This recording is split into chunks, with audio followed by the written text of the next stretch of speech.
എനിക്കൊരു ചോദ്യമുണ്ട്. ഈ മുകേഷിൻ്റെ സ്വഭാവത്തിൽ മമ്മൂക്കായ്ക്ക് ഏറ്റവും ഇഷ്ടപ്പെട്ട ഒരു തലവേദാണ്? മുകേഷിൻ്റെ സ്വഭാവത്തിൽ ഈ മുകേഷ് പറഞ്ഞതുപോലെ ബലൂൺ എന്ന സിനിമയിൽ ഞാൻ 1-2 സിനിമകളിൽ അഭിനയിച്ചിട്ടുണ്ട്. അത്രയും സീനിയോറിറ്റി എനിക്കുള്ളൂ. ഞാൻ 2 കൊല്ലം ലോ കോളേജിൽ സീനിയറാണ്. അത്രയും പരിചയം എനിക്ക് നിയമവുമായിട്ടുള്ളൂ. പക്ഷെ അന്ന് കണ്ടപ്പോൾ ഉണ്ടായിരുന്ന മുകേഷ് തന്നെയാണ് ഇന്നും. ഇത്രയൊന്നും ഇല്ലെങ്കിലും അന്നും ലേശം കുടവേറൊക്കെ ഉണ്ട്. മുകേഷിനെ സംബന്ധിച്ചിടത്തോളം ഞാൻ ഏറ്റവും ഇഷ്ടപ്പെടുന്നത് എത്ര ഗൗരവമുള്ള കാര്യത്തിലായാലും അതിലൊരു നർമ്മം കണ്ടെത്തുകയും ആ നർമ്മം ആസ്വദിക്കുകയും അത് മറ്റുള്ളവരിലേക്ക് മനോഹരമായി പകർന്നു കൊടുക്കുകയും ചെയ്യുന്നത് ഒരു വലിയ കഴിവാണ്. നമ്മൾ ഓരോ കാഴ്ച കാണുമ്പോഴും നമുക്ക് ഓരോ തരത്തിലാണ് കാണുന്നത്. നമ്മളൊരു പക്ഷേ നമ്മുടെ കാഴ്ചപ്പാടുകളാണ്. അതിനകത്തൊരു തമാശ, അതിനകത്തൊരു ലാളിത്യം, അതിനകത്തൊരു നർമ്മം കണ്ടെത്തുക വളരെ അപൂർവമായി കിട്ടുന്ന ഒരു കഴിവാണ്. കഴിവെന്ന് ഞാൻ പറയുന്നില്ല, അതിനൊരു ശക്തിയാണ്. It's A power.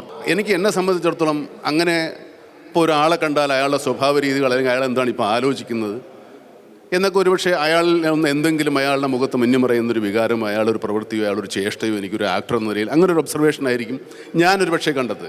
മുകേഷിനെ സംബന്ധിച്ചിടത്തോളം അതേ ഒരു ആക്ടർ തന്നെയാണെങ്കിലും അയാൾ എന്താണ് നമുക്ക് അതിലൊരു തമാശ കണ്ടെത്താൻ സാധിക്കുന്നത്. അയാളുടെ പ്രവൃത്തികൾ നമ്മുടെ കഥാപാത്രത്തിൽ എന്തൊരു കോമിക് ഉണ്ടാക്കാൻ പറ്റും. ഓരോ ആക്ടേഴ്സും ഓരോ നടനും ഓരോരുത്തരെയും ശ്രദ്ധിക്കുന്നതിലൊരു ഒബ്സർവേഷനുണ്ട്.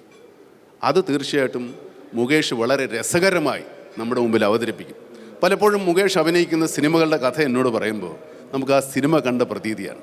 അങ്ങനെ പല സിനിമകളുടെ കഥകളും എന്നോട് പറയുന്ന കൂട്ടത്തിൽ ഞാൻ മുകേഷിനോട് പറഞ്ഞു, എന്തുകൊണ്ട് മുകേഷിനൊരു തിരക്കഥ എഴുതിയൊരു ചിത്രം സംവിധാനം ചെയ്തുകൂടാ? ഞാൻ തന്നെ വേണമെങ്കിൽ നിങ്ങൾ ആ പടത്തിൽ അഭിനയിക്കാം. ഇത് പറഞ്ഞിട്ട് ഏകദേശം ഹിറ്റ്ലറിൻ്റെ സമയത്ത് മറ്റാന്ന് തോന്നുന്നു. ഇതുവരെ പക്ഷേ മുകേഷിനത് തോന്നിയിട്ടില്ല. പക്ഷേ എനിക്ക് തോന്നുന്നത് മുകേഷിനെ ഇപ്പോൾ ഏകദേശം അതിനൊരു ധൈര്യം വന്നിട്ടുണ്ട്. അദ്ദേഹത്തിന് കുറച്ചുകൂടെ പരിചയമുള്ള ഒരു വിഷയത്തിലേക്ക് അദ്ദേഹം എത്തിച്ചേർന്നിട്ടുണ്ട് എന്നാണ്. അത് എനിക്ക് തോന്നുന്നു. എനിക്ക് തന്നെ ആ പടത്തിൽ അഭിനയിക്കാനുള്ള ഒരു അവസരം മുകേഷ് ഉണ്ടാക്കി തരുമെന്നാണ്. ഈ കണക്കിന് ഞാൻ ഒരു ചാൻസും ചോദിച്ചു. മുകേഷിൻ്റെ സ്വഭാവത്തിൽ മമ്മൂക്കായ്ക്ക് ഇഷ്ടപ്പെടാത്ത ഘടകമെന്ന് ഞാൻ മാറുകയാണേ. മുകേഷിൻ്റെ സ്വഭാവത്തിൽ എനിക്കങ്ങനെ ഇഷ്ടപ്പെടാത്തതായിട്ട് പ്രത്യേകിച്ചും തോന്നിയിട്ടില്ല. കാരണം അങ്ങനെ ഇഷ്ടപ്പെടാത്തതൊന്നും എന്നോട് കാണിക്കാൻ ചോണ്ടായിരിക്കാം. ഈ പറയുന്ന പോലെ ആളുകളെ പറ്റി കഥകൾ ഉണ്ടാക്കാനും അത് രസകരമായിട്ട് അവതരിപ്പിക്കാനും വലിയ താല്പര്യമുള്ള ആളാണ്. ചില ആളുകൾക്ക് കുറച്ച് ഈ പറഞ്ഞ പോലെ മനക്കെട്ടിയില്ലാത്ത ആൾക്കാർക്ക് ചിലപ്പോൾ ഒരു വിഷമം തോന്നും. അത് പക്ഷേ അതൊരു തമാശയായിട്ട് കണക്കാക്കാനും. ഇപ്പോൾ ഇന്നസെൻ്റ് ഇപ്പോൾ എന്നെപ്പറ്റി ഒരു കഥ ഉണ്ടാക്കിയാൽ ഇന്നസെൻ്റ് ആദ്യം എന്നോട് വിളിച്ചു പറയും, തന്നെപ്പറ്റി ഞാനിങ്ങനൊരു കഥ ഉണ്ടാക്കിയിട്ടുണ്ട്, എങ്ങനെയുണ്ട്, ഇത് വിടട്ടെ എന്ന് ചോദിച്ചാൽ അത് കുഴപ്പമില്ല, വിട്ടോളൂ എന്ന് പറഞ്ഞാൽ മാത്രമേ അയാൾ വിടുകയുള്ളൂ. മുകേഷിന് ആ സ്വഭാവമൊക്കെ ഉണ്ട്. പക്ഷേ എന്നെപ്പറ്റിയുള്ള കഥകളുണ്ടാക്കുമ്പോൾ ചിലപ്പോൾ എന്നോട് ചോദിക്കും, ചിലപ്പോൾ ചോദിക്കില്ല. പക്ഷേ ചോദിക്കുന്നതിന് മുമ്പ് എന്നെ ചൂടാറുന്നതിന് മുമ്പ് ചിലപ്പോൾ അത് വിട്ടുപോകും. അങ്ങനെ അതൊരു ദുസ്വഭാവമായിട്ട് ഞാൻ കാണുന്നില്ല.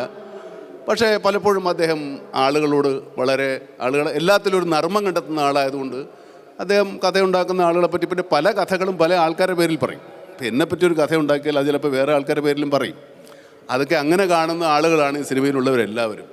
അതുകൊണ്ട് ഒരാൾക്കൊരു ദുസ്വഭാവം എന്ന് പറയാൻ ഒക്കില്ല. ചിലരുടെ സ്വഭാവങ്ങളേ ഉള്ളൂ. അപ്പോൾ ഇഷ്ടപ്പെടാത്ത സ്വഭാവങ്ങളല്ല, അത് നമ്മളെല്ലാവരും ഇഷ്ടപ്പെടുന്ന സ്വഭാവങ്ങൾ തന്നെയാണ്. ഇപ്പം ഇത്തിരി മോശമായാലും ചുരുക്കത്തിൽ തങ്കപ്പെട്ട സ്വഭാവക്കാരനാണ് ഈ മുകേഷ്.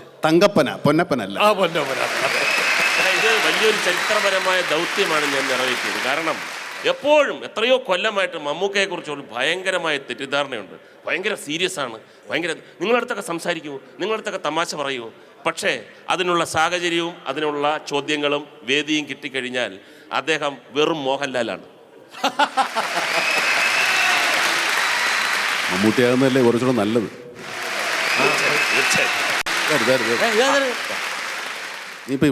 ഇവിടുന്നൊക്കെ ചില കുമ്പളകൾ വരുന്നുണ്ട്. അതെ, ചോദ്യം വല്ലതും ചോദിക്കണോ? ചോദിച്ചോ. ഇപ്പൊ എന്താ റെഡിയായി നിൽക്കുകയാണ്.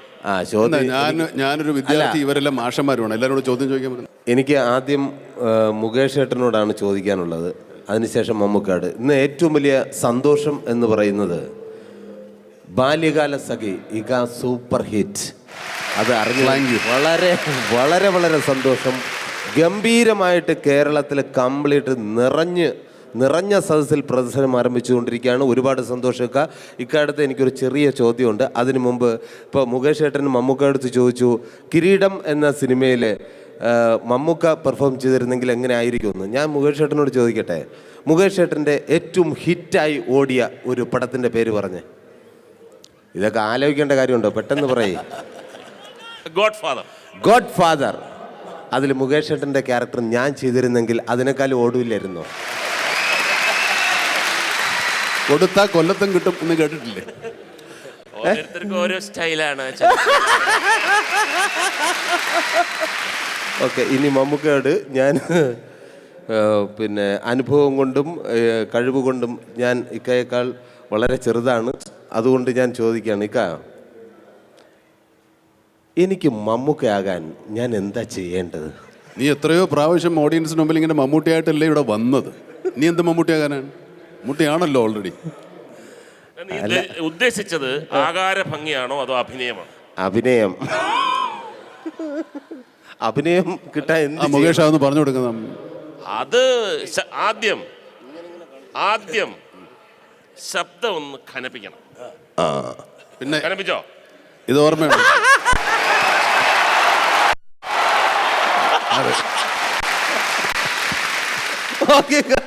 അപ്പൊ ഓക്കെ. അല്ല, സാറെന്താ പേന മാത്രം എടുക്കാത്തത്? ഇന്ന് പേനയില്ല, ബാക്കി മൈക്ക് മാത്രമേ ഉള്ളൂ. സാധാരണ പേനയും വെച്ചോണ്ടാ മറ്റേതിരിക്കുന്നത്. ഓക്കെ, ഇനി ഇക്കയോട് അല്പസമയം സംവദിക്കാനായിട്ട് മറ്റൊരു താരത്തെ ഞാൻ സ്വാഗതം ചെയ്യാണ്, മിസ്റ്റർ കലാഭവൻ മണി. അങ്ങനെ നിങ്ങൾക്ക് മാത്രം അഭിപ്രായം പറഞ്ഞ പോരല്ലേ ഇക്കയെ പറ്റി? എനിക്കും പറയാനുണ്ട്. എനിക്കൊരു അനുഭവമാണ് ഉണ്ടായത്. ഈ നിൽക്കുന്ന പൊന്നിക്കയില്ല എന്നുണ്ടെങ്കിൽ ഒരുപക്ഷെ കലാഭവൻ മണി തമിഴും തെലുങ്കും കന്നഡ സിനിമയിലൊന്നും അഭിനയിക്കില്ല. അതിനാദ്യം നന്ദി പറയുന്നേക്കോട്. കാരണം മറുമലർച്ചി എന്ന് പറഞ്ഞൊരു സിനിമയിൽ എന്നെ അഭിനയിക്കാൻ ആദ്യമായി വിളിച്ചിട്ട് അതിലെനിക്ക് കിട്ടിയ വേഷം ഒരു പെണ്ണിൻ്റെ ഗെറ്റപ്പിൽ സാരി, ബ്ലൗസ്, അണ്ടർസ്കേർട്ട് ഇതെല്ലാം ഉടുത്തൊരു തെങ്ങിൻ്റെ മുകളിൽ കയറുന്ന സീനാണ്. അപ്പം താഴെ വയ്ക്കുന്നവൻ്റെ അവസ്ഥ എന്തായിരിക്കും? അതെ, സത്യം. അങ്ങനെ അതിൻ്റെ മുകളിൽ കയറുന്ന സീനായി. ഇപ്പോൾ മമ്മൂക്ക പറഞ്ഞു, നീ അതിൻ്റെ മുകളിൽ കയറണ്ട, സൂക്ഷിക്കണം. ഞാൻ പറഞ്ഞില്ലേക്ക്, ഞാൻ സല്ലാപത്തിൽ തെങ്ങുമ്മ കയറിയ ആളാ, അതുകൊണ്ട് കുഴപ്പമില്ല. കയറണ്ട എന്ന് പറഞ്ഞാൽ കയറണ്ട, നിനക്ക് കേൾക്കാൻ പറ്റുന്നുണ്ടെങ്കിൽ നീ കേൾക്കാം. അങ്ങനെ മമ്മൂക്കയുടെ വാക്ക് കേൾക്കാതെ കണ്ട് തന്നെ ഞാൻ ഈ ലേഡി ഗെറ്റപ്പിൽ തെങ്ങിൻ്റെ മുകളിൽ കയറി. അതിന് മുകളിൽ കയറിയപ്പോൾ പട്ടയിൽ പിടിച്ച വശം തന്നെ ഈ അണ്ടർസ്കേർട്ട് ഊരിപ്പോന്നു. അപ്പോൾ ഈ അണ്ടർസ്കേർട്ടിനെ രക്ഷപ്പെടുത്താൻ വേണ്ടി ഞാൻ ഈ പട്ടയിൽ നിന്ന് കൈവിട്ടു. ഇക്കൻ്റെ നാക്കിൻ്റെ പുണ്യം പോലെ തന്നെ ഞാൻ താഴെ വീണു. അത് കഴിഞ്ഞ് എല്ലാവരും അവിടെ നല്ല കൈഡിയായിരുന്നു. തമിഴിൽ പറഞ്ഞു, യാറ് പൻ എന്നെ ரொம்ப സൂപ്പർ നടിக்கிறேங்க, ഒറിജിനൽ നടിக்கிறா, കടവുള്ളേ நல்லா இருக்கு. എല്ലാവരും കൈയടിച്ചു. കുറച്ച് കഴിഞ്ഞ് കസേരയിൽ തന്നെ ഇരുത്തിയിട്ട് ഇങ്ങനെ കൊണ്ടുപോയപ്പോഴാണ് മനസ്സിൽ ഞാൻ താഴെ വീണതാണ്. എന്തായാലും ഇക്ക വലിയൊരു എന്താ പറയുക, ഒരു മാർഗം ആണ് കാണിച്ചു തന്നത്. അതിന് 1000 നന്ദിയുണ്ട്. Thank you very much. ആ സിനിമയിൽ വടിവേലു എന്ന് പറയുന്നൊരു വലിയ നടൻ, അന്നത്തെ ഇപ്പോഴും അദ്ദേഹം വലിയ ആക്ടർ തന്നെയാണ്, അഭിനയിക്കായിരുന്നൊരു വേഷമാണ്.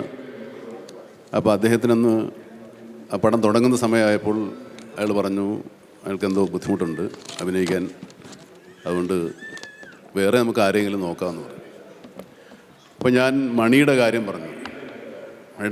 മണി കണ്ടു, മണിയുടെ പടങ്ങളൊക്കെ കാണിച്ചു കൊടുത്തു. അപ്പം അവർ അമ്മച്ചു മണി ഇടാമെന്ന് പറഞ്ഞു.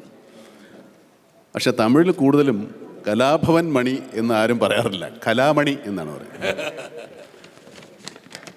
അന്ന് ആ പടത്തിൽ മണിയുടെ ശബ്ദമല്ല, വേറൊരാളുടെ ശബ്ദമാണ്.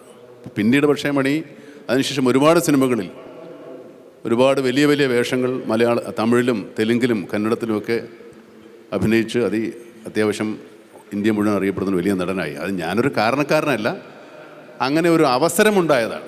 അത് മണിയുടെ ഭാഗ്യം. അത് ഉപയോഗിക്കാൻ മണിക്ക് സാധിച്ചു. അത് മണിയുടെ കഴിവ്.